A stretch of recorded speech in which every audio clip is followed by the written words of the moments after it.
Hello everyone, welcome to the class. Okay, let's just check guys if we are live or not, and then we'll check the audio and then we'll begin with the lecture. Okay, yes, we are live. Hello everyone, welcome to the class. The audio also is absolutely fine. All right. So, a very warm welcome to the class, everyone. I hope everyone is doing absolutely fine. A very good morning to all of you. So, today we'll be continuing with our lecture on Buddhism. So, as I told you, last time we just completed a little bit of NCRT, and in this section, we'll be completing a lot more from the exam perspective. And before you all start, I would request everyone to join the Telegram channel. The link and the scan code both have been given. You can use whichever you want, whichever you are comfortable with.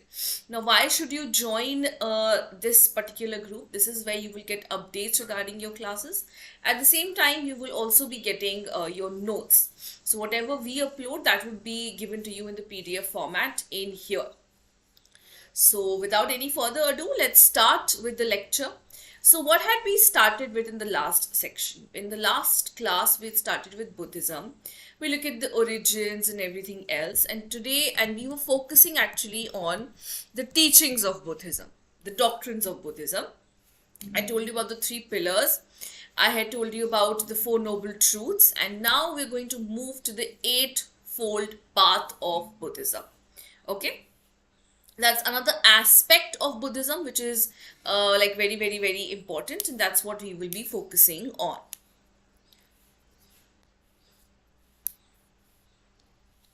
Let's just check if the PPT is absolutely, yes, it is fine. Shelly. Let's talk about the Eightfold Path. The Eightfold Path is more about unlearning rather than learning. So it is to learn in order to unlearn and uncover. The path consists of 8 interconnected activities and is a process that helps one move beyond the conditioned responses that obscures one's nature. Okay, it is also known as the Ashtangika mark. So what is the Eightfold Path about? Now, as you can see, they've used some heavy words here like learning and unlearning and all of those things. Guys, let's just remember it in a very simplified manner. It's basically about, we are sometimes quite set in our ways, isn't it? We want things in a certain way, we want things to be done in a certain kind. So sometimes, we have to let go of those things. We have to start unlearning those things. Sometimes we might also, be a little predictable. We might try to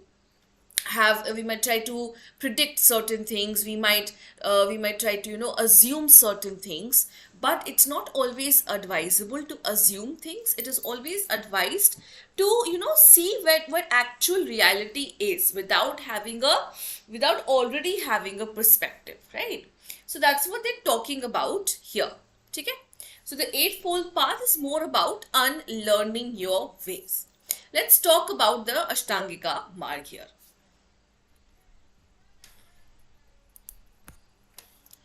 The right vision, Samana Dhiti. It is about the understanding of nature of reality and the path of transformation. So basically, you have to understand your reality. Unless and until you don't understand what your reality is, you will also never be able to change it, right? That is the first thing you have to do. You have to understand your reality, then accordingly bring about a change. Right thought or attitude. It signifies having emotional intelligence and acting from love and compassion. Right thought and attitude, it basically says that you should have emotional intelligence. Now, please focus on here. They're not talking about just intelligence, they're talking about emotional intelligence. Okay? Emotional intelligence means what? Emotional intelligence means that people who are intelligent enough to understand other people's their emotions, they're able to differentiate between their emotions. So that's what they're talking about. They're saying it signifies having emotional intelligence and acting from love and compassion. You should not be acting politically or to take revenge or anything like that. Your action should come from love and compassion. Right or whole speech. It signifies truthful, clear, uplifting, and unharmful communication. So this is moving away from all sorts of political or diplomatic ways of communicating with each other, right? What are they saying? That we have to be truthful in whatever we say, we have to be clear in whatever we say, and obviously our communication has to be very unharmful, in a sense that it doesn't harm anyone, in a sense that it doesn't hurt anyone. Okay, that's what we're talking about. Let's do a few more slides, guys, and then we can clear some doubts together. Now, next is right to integral action. It signifies an ethical foundation of life on the principles of non-exploitation of oneself and others. So basically what they're talking about, they're talking that all your action, all right, should be integral, should be based on an ethical foundation. So all your actions should be ethical, all right, and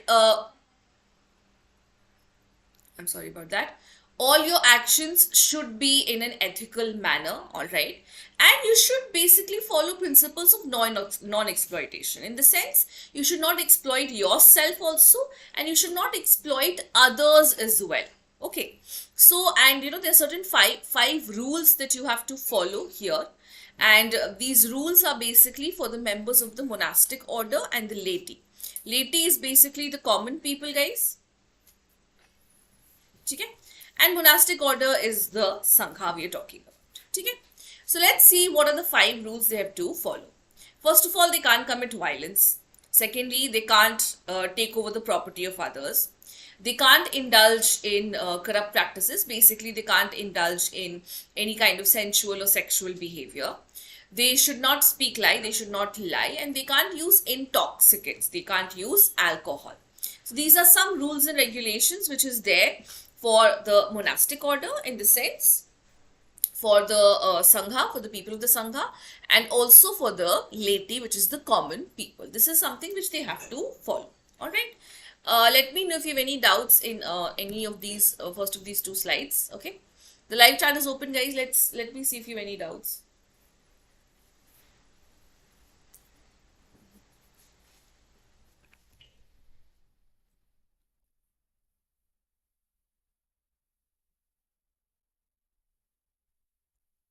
Guys, you can use the live chat to let me know if you don't understand any of this. So the eightfold path, if you have any doubts in this, the live chat is open and you can let me know.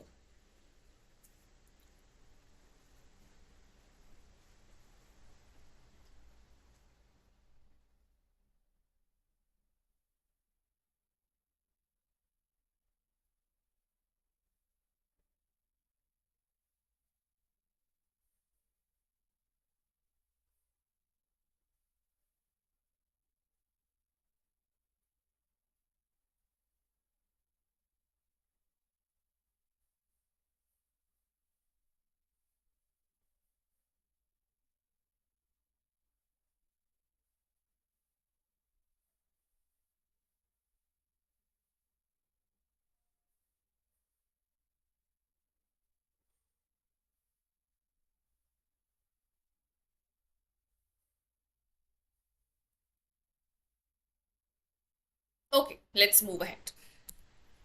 Now, in addition to all of these things, there were certain principles or certain rules and regulations that the monks and the nuns, basically the bhikkhus and the bhikkhunis, had to follow.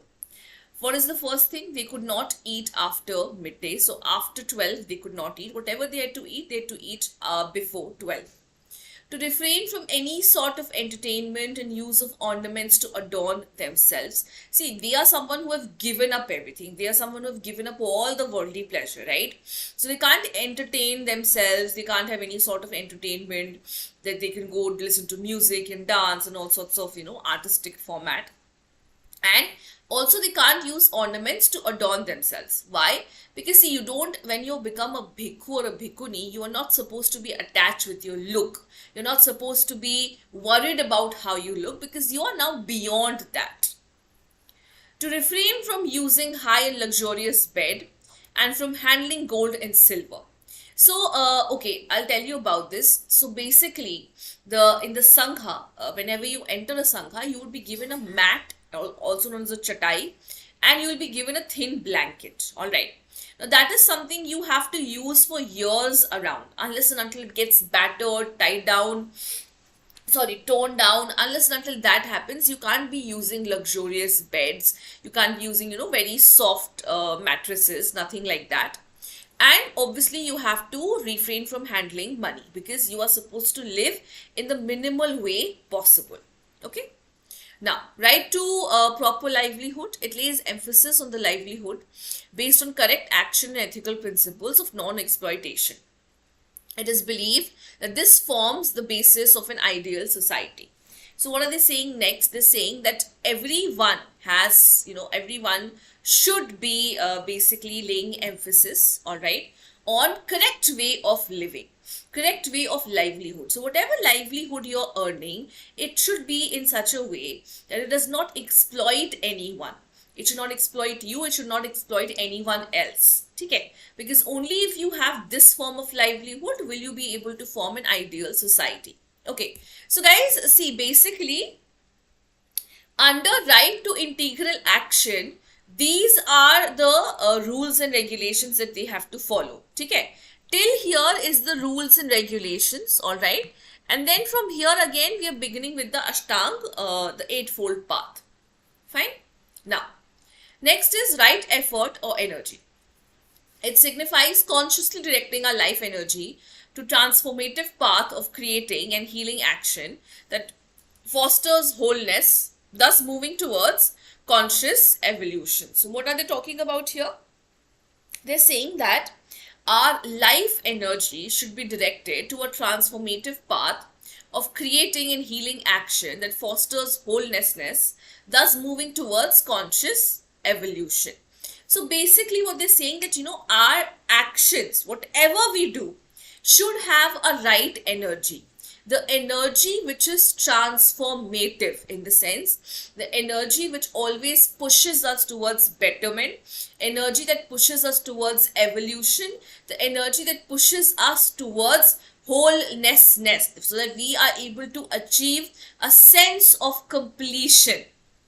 Okay, and these energies have to be transformative in the sense, they should transform us into better beings. That's what they're talking about. Then we have right mindfulness or thorough awareness. It means knowledge of oneself and watching self behavior. There's a saying by Buddha, if you hold yourself dear, watch yourself well. That is a very good thing to say, actually. So right mindfulness means that you have to be aware of your own actions. You should know if you're going wrong. You should know where you're right. You should know where your feelings are coming from. Is it coming from a good place? Is it coming from a dark place? You should be knowing all of those things. You should be able to differentiate between your emotions. You should be able to know what is wrong with you, what is lacking in you, what is not lacking in you, all right? And if you hold yourself dear, watch yourself. So what did Buddha say? That if you love yourself, you should also watch yourself. You should know what you're saying, where you're going, what is your evaluation. You should be aware about it. Right concentration or meditation. Samadhi literally means to be fixed, absorbed in. It means getting one's whole being absorbed at various levels or modes of consciousness and awareness. So meditation is, guys, it's very simple. Meditation has been translated to samadhi, fine. And it basically means that when you're absorbed at different models of consciousness, in the sense, even though meditation mein hum kya karte hain? It's very simple, right? We focus on our breathing. We concentrate on something, right? So we pass through various levels. Even though we're physically sitting very still, our mind, our consciousness, our soul is passing through so many different levels All right. So that's exactly what we're talking about, that you should be focusing on concentration. Okay. Let me know if you have any doubts here. The live chat is open. If you don't understand anything, you can let me know.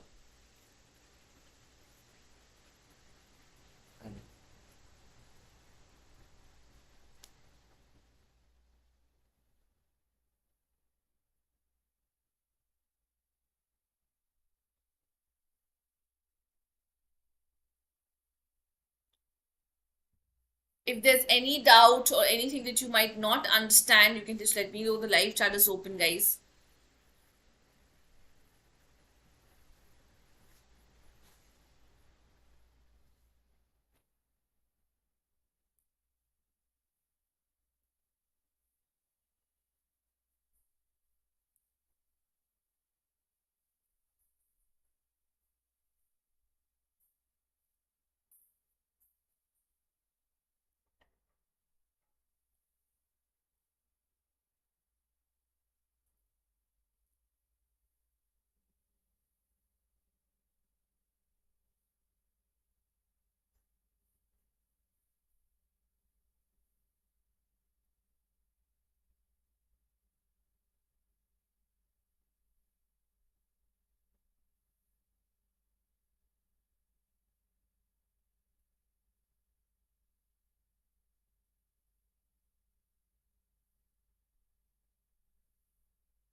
Any doubts, any difficulties that you guys might face, please let me know. Okay, चलिए आगे बढ़ते हैं.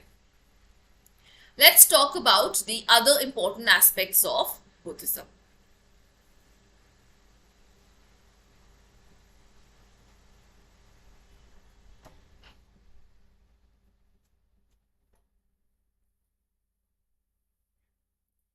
The five aggregates, all right, or Panch Khada or Panch Skand, the law of dependent originations. These are two important aspects that we will be talking about. The five aggregates and the law of dependent origination. That's what we will speak about now. What are the five aggregates? The Buddha believed that a human being is a collection of five aggregates, and a proper understanding is only when you understand these five aggregates will you be able to attain nirvana, because only if you understand what you're made up of will you be able to get rid of these things or move away from these things. Okay, so let's understand the five aggregates that Buddha has talked about. First thing that Buddha talks about is the material roop. Okay, means material form or material roop. It includes the five physical organs, which is ear, eye, tongue, nose, body, and the corresponding objects of the sense organ. Fine. So roop, or something which provides us a form. What is it? What is providing us a form? Obviously, our physical features, our body, our organs, our sense organs are what is providing us a form. अगर हमारे if we do not have sense organs inside us, or if we do not have organs inside us, our body will have no shape. Okay, that's the first aggregate that he talks about.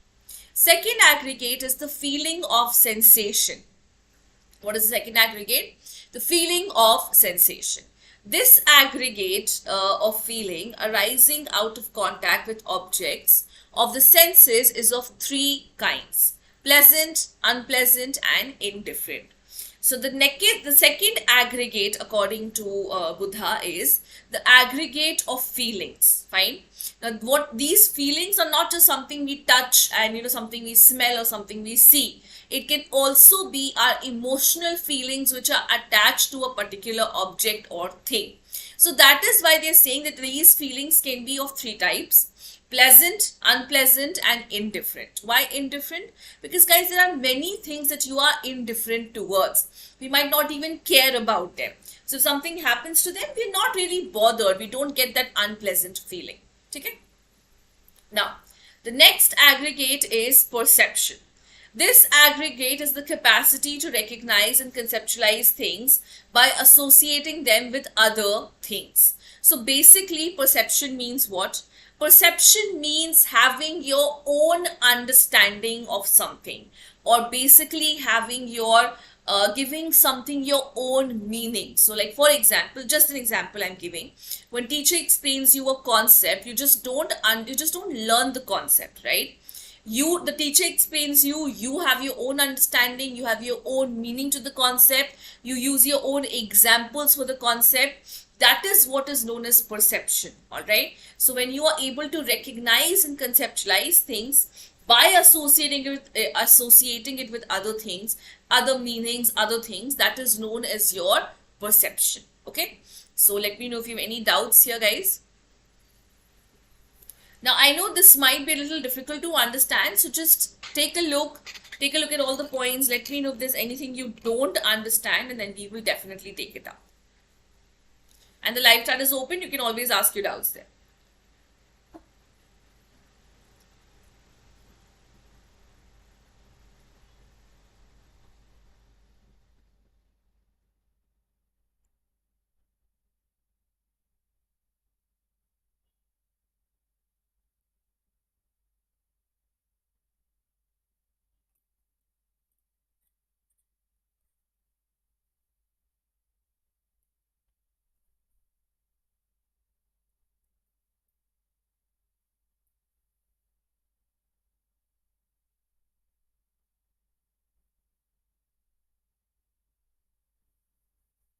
Just take a look at all the points and let me know. Out of 5 aggregates, we've only done 3, so we have to continue with 2 more, okay? And then we will also be doing the law of dependent origination. Okay.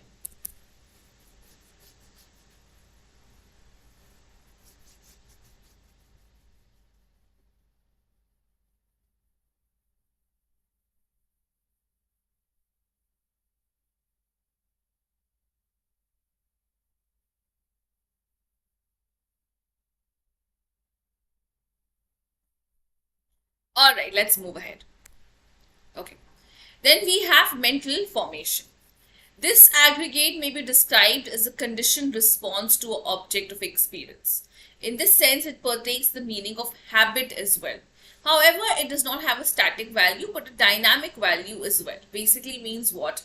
Mental formation means what? Mental formation means basically how we understand the things around us, right? What kind of experiences do we have attached with any particular object? Like for example, I'm using a phone. What kind of experience do I have with that phone? If I'm using a laptop, what kind of experience do I have with that laptop? All right. So I'm just giving an example. Obviously, it's not what Buddha tried to imply here.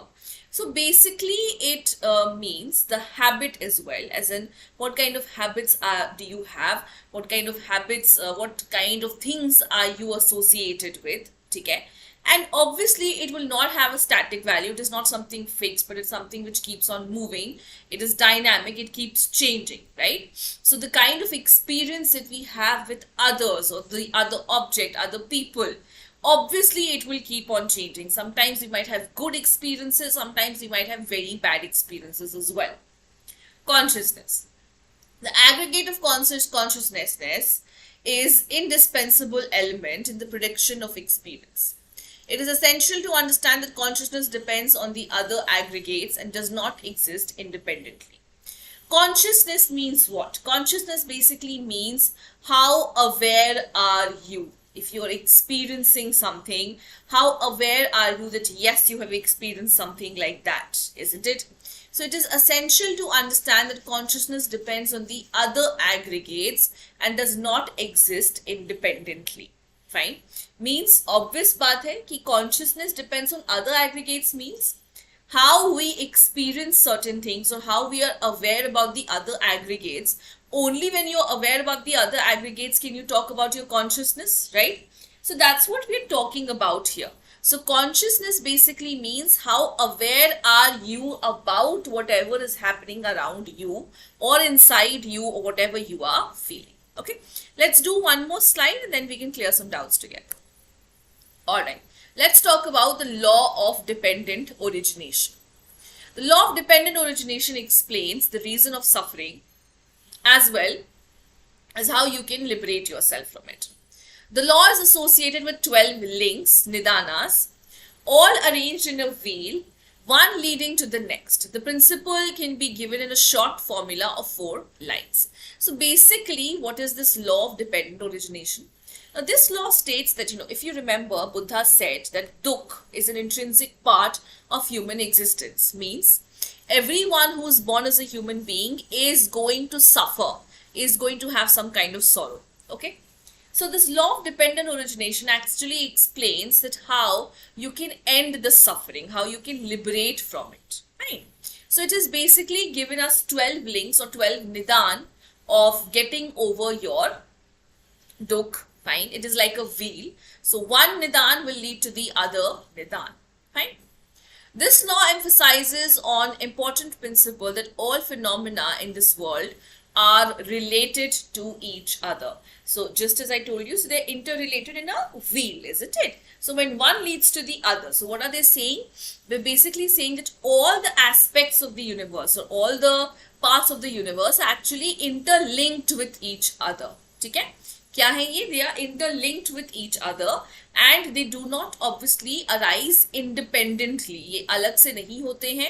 They are interdependent on each other. So one will lead to the other will lead to another, the another will lead to another.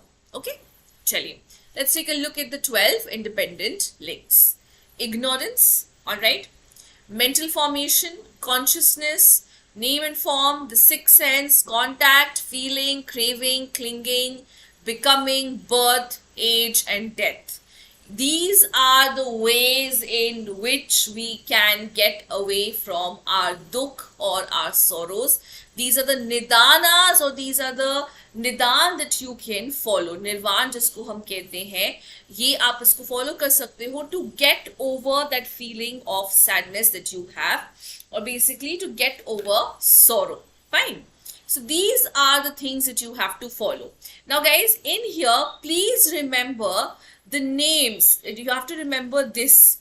The Avija, the Shankara, Vinana, Nam, Rupa, Salatayana, Phasa, Vedana, Tanha.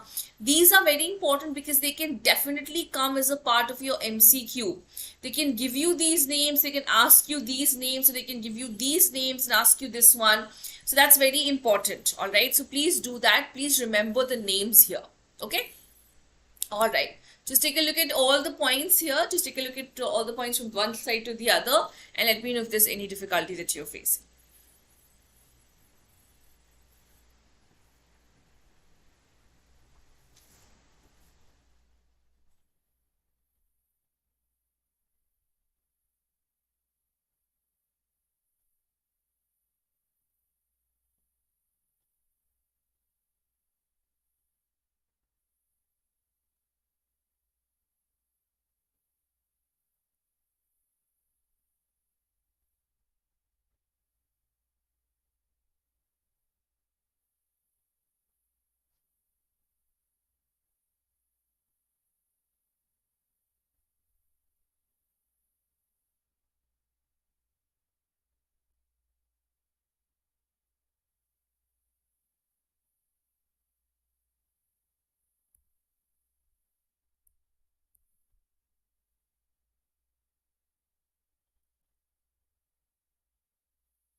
Take your time and let me know if there's any difficulty that you're facing, if there's anything you don't understand.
So guys, the 12 links have been divided into 3 groups.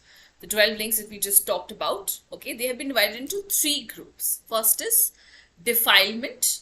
So first group is defilement, which will have ignorance, craving, clinging, all right.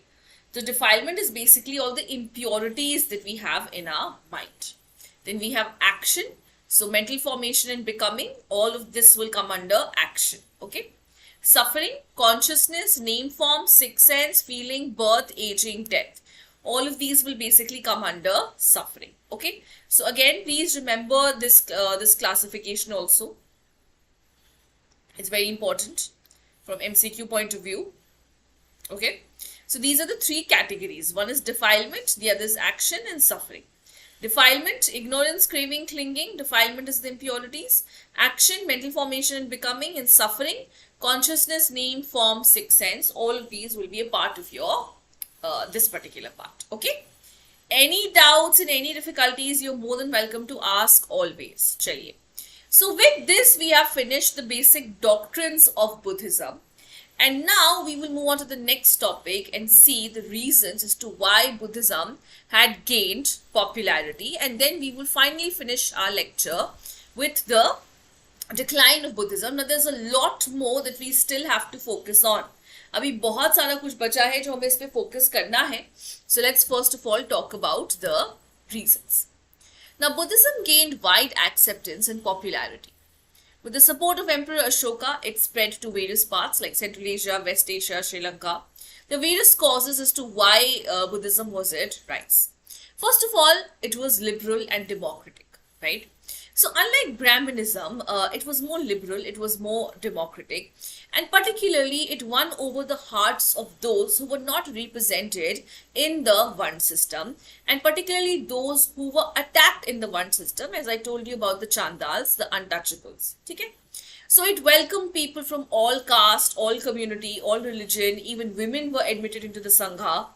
The people of Magad readily accepted Buddhism as they were looked down upon by the orthodox Brahmins. So the orthodox Brahmins were not giving them an important position, or in fact, they were not giving them any position or any kind of representation in the Brahminical order or in the one order. So much so that they created a new category of untouchables, where a fellow human being is telling another fellow human being that, you can't be touched or you can't be seen because you're dirty. But Buddhism provided a representation to these people as well. Now, simple language. Now, if you are to compare Brahmanism, now if you remember, Brahmanism was completely in Sanskrit, right? And Sanskrit was something that only the Brahmins and the upper classes of the Varnas could read. The lower classes did not have access to Vedas and they could not even read that Sanskrit. So, as a result of that, Buddhism came as a welcome change, because Buddha always spread his message in the language of the people. So Buddha would be using languages like Pali, Prakrit, okay, and these were spoken by the masses. Okay? The Vedic religion used Sanskrit, which was obviously the monopoly of the Brahmins, and not everyone could understand this religion. Not everyone could understand the language. I'm not talking about the religion, sorry. So not everyone could understand the language, and hence this is why Buddhism became so much more popular than any other tradition. Okay. The personality of Buddha. The personality of Buddha endeared him and his religion to the masses. He was kind and egoless. His calm composure, sweet words of simple philosophy, and his life of renunciation drew the masses to him. He had ready moral solutions to the problem of the people. So Buddha's personality was such that people were literally, driven towards him like a moth is driven to a fire. Fine. So he was calm, he was sweet, he was composed. He had the exact right words that he wanted to say to people who were suffering. All right. And he was able to, explain the fourfold path, the Ashtang Marg, in such a way that people literally understood him. People could question him. That's the most important thing. And he was ready to answer their question. Now, royal patronage. See guys, any religion or any tradition could not survive unless and until some kind of royal patronage is being given to them. Okay. So royal patronage was given to Buddha or Buddhism. We have Ashoka giving them royal patronage. We have Kanishka giving them royal patronage. All right. So we have all of these kings like Prasenjit, Bimbisar, Ashok, Kanishk, who did not just accepted Buddhism, but they also tried to spread it all throughout India and other lands as well. And basically, you know, apart from India as well, they would try to spread it. Inexpensive. Now, Buddhism was inexpensive, without any expensive rituals, as which was characterized in the Vedic religion. It was just a spiritual path that you had to follow. You had no moral obligation of satisfying the gods or the Brahmins with gifts and rituals. That was the best part of Buddhism. Buddhism could be followed by anyone and everyone. If you're rich, very good, you can follow Buddhism. If you're not rich, very good, you can still follow Buddhism because there was hardly any rituals attached. All right. No rituals were to be followed. No expensive gifts were to be given. There was no moral obligation to satisfy the gods, nothing like that. You can simply, whatever out of your own free will, whatever you want to do, you could. And the ultimate aim is to achieve Nirvana. And that was on the basis of your karmas, your good karmas, right? Your individual, what you are as an individual, your individual personality is going to lead you to salvation, not these yagyas or not these expensive gifts that were being given to the Brahmins. Okay, so these are the reasons why Buddhism was so popular. Please let me know if you have any doubts. Just take a look at both the slides and see if you don't understand something. The live chat is all open, guys. You can always put in your messages there.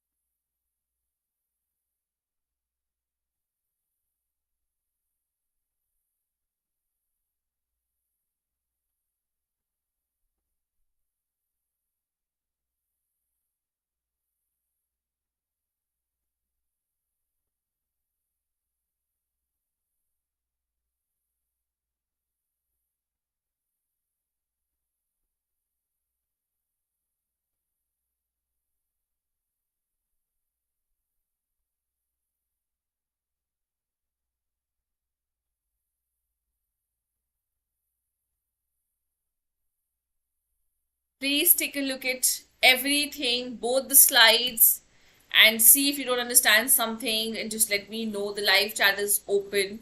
You can always put in your doubts there.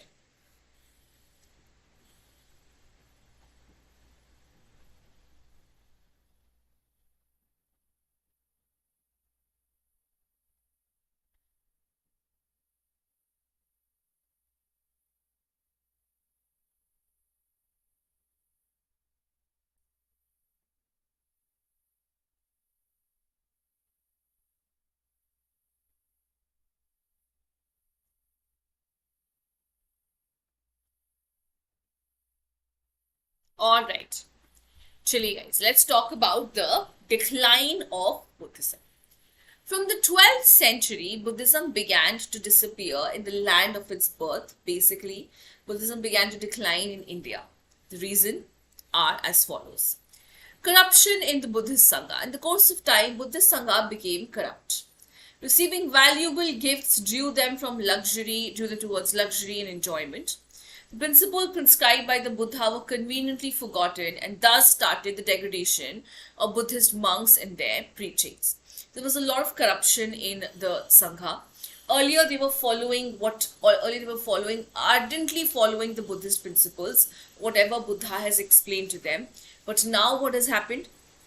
They've conveniently forgotten the Buddhist principles, and whatever endowments or they were getting, whatever valuable gifts they were getting, they now have started living towards luxury and enjoyment rather than actually following the Buddhist principles. Division among Buddhism.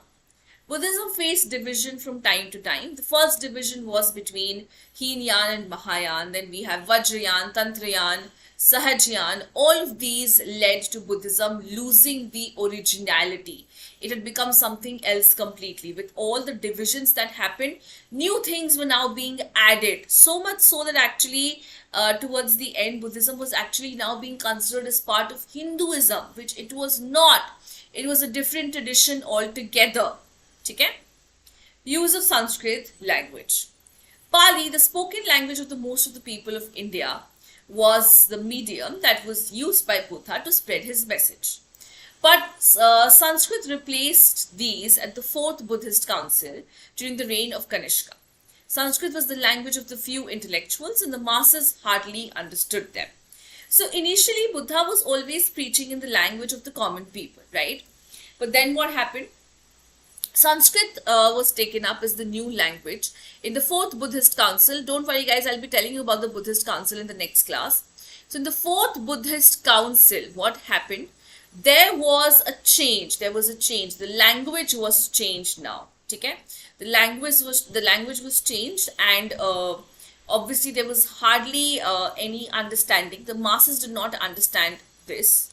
The masses did not understand this language, and hence it became difficult for them to understand Buddhism, and it became difficult for Buddhism to spread the ideas of Buddhism. Okay? Buddha worship. Image worship had started in Buddhism with Mahayana Buddhists. They started worshipping the image of Buddha. This mode of worship was a violation of the Buddhist principle, opposing to complex rituals and rites.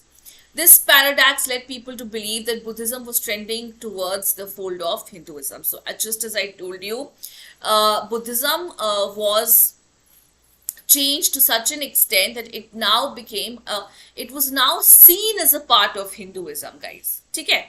So image worship had started in Buddhism. Now Buddha had completely, very clearly mentioned that he is not a god. He was not even to be represented in his human form because he knew that people are going to start worshipping him, right? So Buddha was always represented through symbols, okay? So that is what is happening. So Buddha was now being worshipped particularly.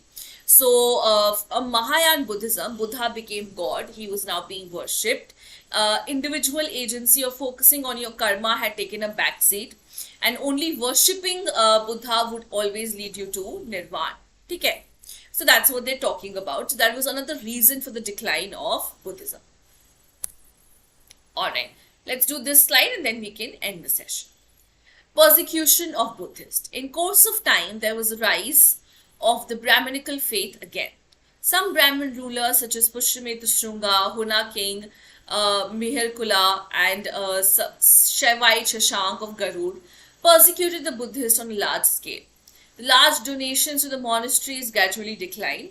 Also, some rich monasteries were specifically targeted by Turkish and other invaders. Okay, so what happened here? There was persecution of the Buddhists. So there were a lot of kings who supported Buddhism, but there were a lot of kings who were completely against Buddhism.